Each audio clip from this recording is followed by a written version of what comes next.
McDonald's. Then they got to get people used to going there every day. Now they're trying to get people used to going to McDonald's for the McCafe, for the coffee, and they are really pushing their McCafes. They did this about 10 years ago in North America. Now as coffee and teas are, are becoming more popular with the younger crowd in India, they're doing the same. So part of um, modifying their strategy, they have to keep adapting as tastes change. So back to the course content, and here's our Maharaja Mac. You can kind of see a closer look. Something a lot different from what they would serve at McDonald's, but it's like a Big Mac in North America. It is their signature item. So just some terms, just to hammer a couple of terms home. So they talk about culture, kind of our beliefs, our values, how we interact with each other, how we dress, what is customary. And there's a couple of terms, and I know this because I wrote the exam. Be aware that a subculture and a cultural group within a larger culture, that has a slight difference, slight modifications. Like in Canada, there are many subcultures that have some of the Canadian traits, but they also retain their own culture. If you were to look at it like a Venn diagram, so a subculture, for example, you would notice if you went to a supermarket on Bathurst Street, there's going to be a bigger culture, a kosher section to for the large Jewish community in that area who eats kosher. Kosher. That's the kind of marketing adjustment you would make. You know, uh, just something. You might see. Like when in the 90s when sporting goods shops started stocking more skateboarding shoes and apparel, because those sort of routines and rituals became a little more mainstream, so they help represent that subculture in their store. Counterculture, something that might be in opposition to the current accepted culture.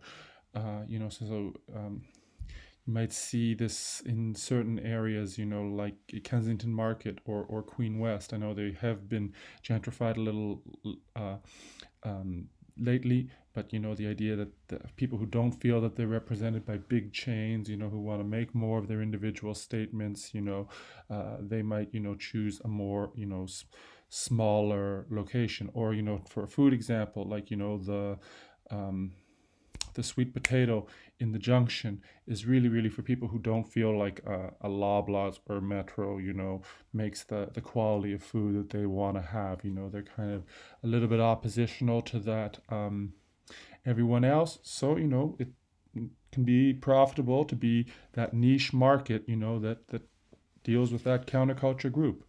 And just a reminder, factors that create culture would be our geography, where are we located in the world? Because obviously the US and Canada are very close in culture because we are next to each other. Now, it's not to say that it's exactly the same, or even that the culture in one state is the same as another state, but due to the proximity, there is going to be certain common factors. Climate, that's what we grow, what we eat, how we dress. Are we going to be active and outdoors? Are we going to be maybe like in Australia because of the climate? Or are we going to be a little bit more indoors and individualized? Religion, that obviously those customs influence our culture and also our history. So again, we have links in Canada to France, to the United Kingdom, to Ireland, because of the immigration that occurred in the late 19th century. We also have links to say Italy and Portuguese for some of the mid 20th century immigration, and then later towards Asia and other parts of the world after Trudeau opened up immigration in the 1960s. So again, where people are coming from is a part of that. What we've lived through. Again, these are all factors. So if it's asking you what the 4 factors that contribute to culture are, that would be geography, climate, religion, and history. It also, mentions a little bit about business culture. So I think what would pass at North Toronto would not necessarily pass in every business office. And, what works at one office isn't going to work at another. A smaller office might be much more relaxed. A company that's just starting out isn't going to have the same rules and procedures. Something downtown on Bay Street is going to have a certain degree of formality that you might not see if you walk into, if you walked into the Blake's law firm. This is one of their offices, very, very corporate and official. There's a big reception desk. All the meeting spaces are well defined. They're very, very rich tones. You would see people wearing a suit and tie, you know shaking hands, be very, very, very professional. If you were to walk into a law firm in York region, that as a sole proprietor, that might not have that kind of level of formality. You might see, a different environment, and business culture is going to be different than regular culture. If you've done co-op, you've had a summer job, you might be seeing that. And also, what works in one company, there's a video for Google in our lesson, and you can see they have a results-oriented work environment. Results-oriented work environment, ROWE, meaning if you get it done, it doesn't matter what time you come in, doesn't matter what you're wearing, doesn't matter if you take breaks. So here's a Google workspace, and you can see there's some video games, there's some colors, people are mixed together, it's very informal. You'll see people taking breaks.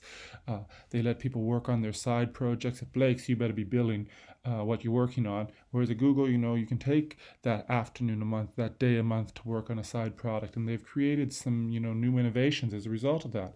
So, understand, when we say business culture, it's not going to be one size fit all. And I think even just these two photos just show the difference.